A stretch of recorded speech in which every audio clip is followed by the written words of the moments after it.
Praise lord. మార్చి 1వ తేదీ 2025.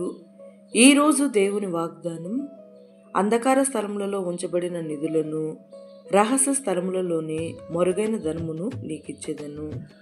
యెషయా గ్రంథం 45వ అధ్యాయం 3వ వచనం.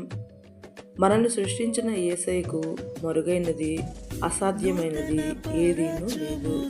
మన ఆర్థిక ఇబ్బందులలో, నిరుద్యోగ సమస్యలలో ఆయన వైపు మనము చూసి ప్రార్థించగలిగితే, సర్వోన్నతుడకు మన దేవుడు పేరు పెట్టి మనల్ని పిలిచి ఆకాశపు వాకిండ్లను విప్పి పట్టజాలనంత విస్తారముగా నిధులను మరియు ధనమును అనుగ్రహించి నూరంతులుగా మనల్ని దీవించి మన కష్టార్జితంతో మనము తృప్తిపరులాగా మనల్ని ఆశీర్వాదించు గనులకు దేవుడు మన యేసయ్య. ఈరోజు వాగ్దానం ఈ మార్చి మాసమంతయు మన జీవితంలో నెరవేరాలని కోరుకుంటూ, జీసస్ ఈజ్ అవర్ ప్రేయర్ పరిచర్యలో మీ సహోదరి amen. God bless you all. ఉత్సహించుచు నీకై ఎదురు చూతును నూతన